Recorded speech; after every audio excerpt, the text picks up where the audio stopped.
दोस्तों, श्रीमद् भागवत गीता स्वयं भगवान श्री कृष्ण की मुखमंडल से निकली वह दिव्य एवं तेजस्वी ज्ञान है, जिसके आलोक में आने से बड़े अज्ञानी भी पाप का मार्ग छोड़कर पुण्य की ओर लौट जाते हैं। दोस्तों, महाभारत के युद्ध शुरू होने से पूर्व जब अर्जुन बहुत ही ज्यादा विचलित हो गए, तब भगवान श्री कृष्ण ने उन्हें मोहग्रस्त स्थिति से दूर करने के लिए और सारे विश्व के कल्याण के लिए श्रीमद् भागवत गीता का ज्ञान दिया, जिससे अर्जुन को दिव्य ज्ञान और तृतीय नेत्र खुलने की स्थिति का पता चला, जिसके बाद अर्जुन युद्ध में शामिल हुए। दोस्तों नमस्कार, आध्यात्म के एक और नए अंक में आप सभी का स्वागत है। दोस्तों, कल हमने भगवान श्री कृष्ण के मुखार बिंदु से निकले और अर्जुन को कुरुक्षेत्र के मैदान में दिए गए श्रीमद् भागवत गीता के 14वें अध्याय गुणत्रय विभाग योग का श्रवण किया, जिसमें भगवान श्री कृष्ण ने ज्ञान की महिमा और प्रकृति से पुरुष जगत की उत्पत्ति का वर्णन किया, जिसमें भगवान श्री कृष्ण ने प्रकृति के 3 गुण सतगुण, रजोगुण तथा तमोगुण का वर्णन किया। आज श्रीमद् भागवत गीता के उसी क्रम को आगे रखते हुए हम श्रीमद् भागवत गीता के 15वें अध्याय पुरुषोत्तम योग का वर्णन कर रहे हैं। इसमें संसार को उल्टे वृक्ष की तरह बताकर भगवत प्राप्ति के उपाय बताए गए हैं। इस अध्याय में जीवात्म के विषय का विशद विवेचन और प्रभाव सहित परमेश्वर के स्वरूप का वर्णन किया गया है। इस अध्याय में क्षर अक्षर पुरुषोत्तम के विषय के भी विशद वर्णन किए गए हैं। तो आइए प्रारंभ करते हैं। भगवान श्री कृष्ण के मुखार बिंदु से निकले और अर्जुन को कुरुक्षेत्र के मैदान में दिए गए उपदेश 15वें अध्याय पुरुषोत्तम योग को। दोस्तों, वैदिक ज्ञान का चरम लक्ष्य अपने आप को भौतिक जगत के पास से विलग करना तथा भगवान श्री कृष्ण को श्री भगवान मानना है। जो श्री कृष्ण के परम स्वरूप को समझ लेता है, वह उनकी शरण ग्रहण करके उनकी भक्ति में लग जाता है। भगवान श्री कृष्ण कहते हैं, हे अर्जुन, कहा जाता है कि एक शाश्वत वृक्ष है, जिसकी जड़ें तो ऊपर की ओर हैं और शाखाएं नीचे की ओर, तथा पत्तियां वैदिक स्रोत हैं। जो इस वृक्ष को जानता है वह वेदों का ज्ञाता कहलाता है। हे अर्जुन, इस वृक्ष की शाखाएं ऊपर तथा नीचे फैली हुई हैं और प्रकृति के 3 गुणों द्वारा पोषित है। इसकी टहनियां इंद्रिय विषय है। इस वृक्ष की जड़ें नीचे की ओर भी जाती हैं, जो मानव समाज के सकाम कर्मों से बंधी हुई है। भगवान श्री कृष्ण अर्जुन से आगे कहते हैं, हे पार्थ, इस वृक्ष के वास्तविक स्वरूप का अनुभव इस जगत में नहीं किया जा सकता। कोई भी इसे नहीं समझ सकता कि इसका आदि कहाँ है, अंत कहाँ है या इसका आधार कहाँ है।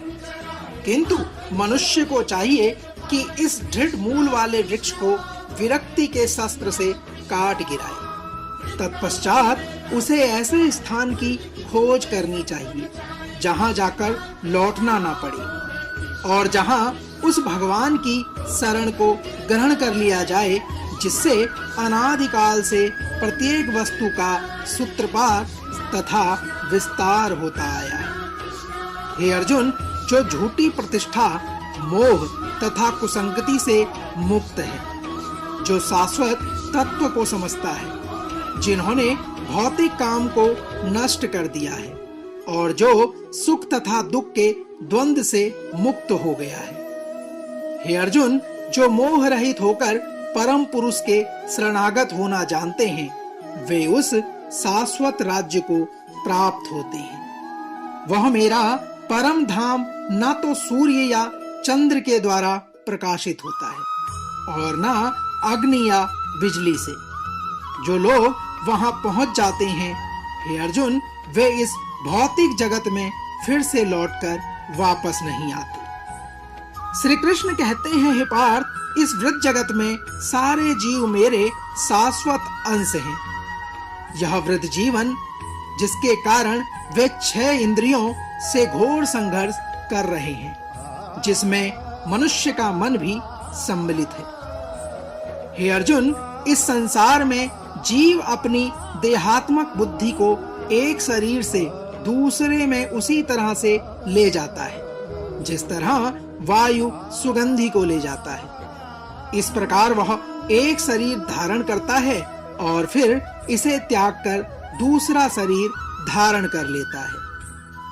हे अर्जुन, इस प्रकार दूसरा स्थूल शरीर धारण करके जीव विशेष प्रकार का कान, आंख, जीव, नाक तथा स्पर्श इंद्रिय प्राप्त करता है, जो मन के चारों ओर संपुंजित है। इस प्रकार वह इंद्रिय विषयों के एक विशिष्ट समुच्चय का भोग करता है।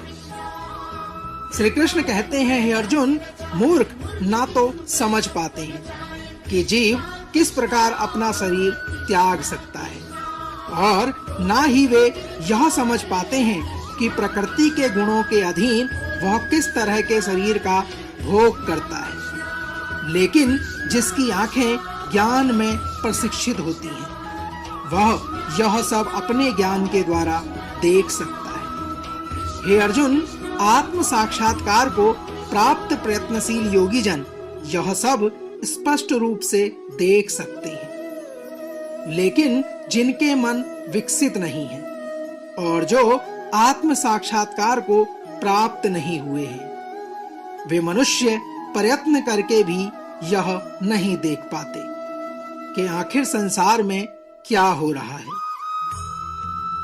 हे अर्जुन, सूर्य का तेज जो सारे विश्व के अंधकार को दूर करता है, वह मुझसे ही निकलता है।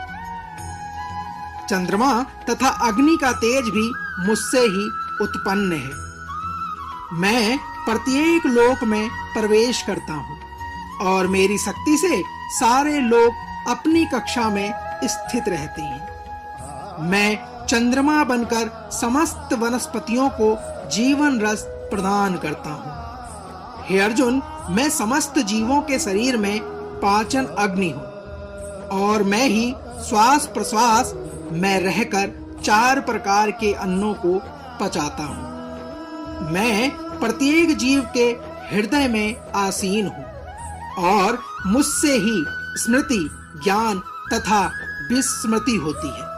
मैं ही वेदों के द्वारा जानने योग्य हूँ। हे अर्जुन, निसंदेह मैं वेदांत का संकलन करता तथा समस्त वेदों का जानने वाला हूँ।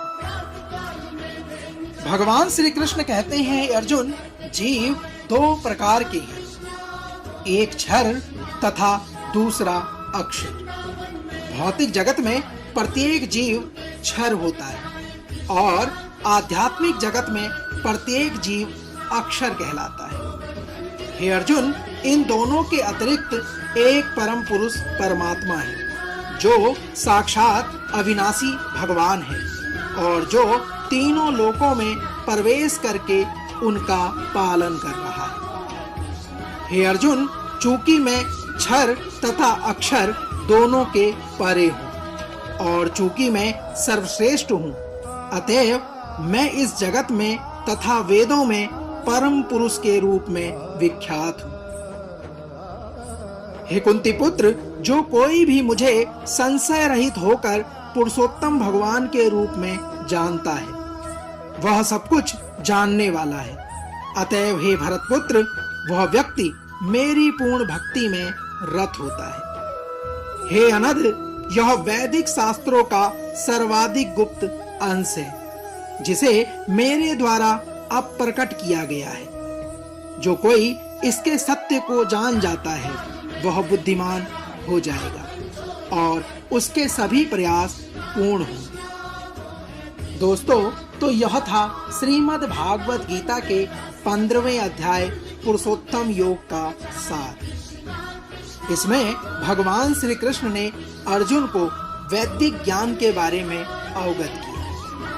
कल भगवान श्री कृष्ण के मुखार बिंदु से निकले और अर्जुन को कुरुक्षेत्र के मैदान में दिए गए श्रीमद् भागवत गीता के 18 अध्यायों के संकलन में 16वें अध्याय को लेकर एक बार पुनः आपसे होगी मुलाकात। तब तक जय श्री कृष्ण, राधे राधे।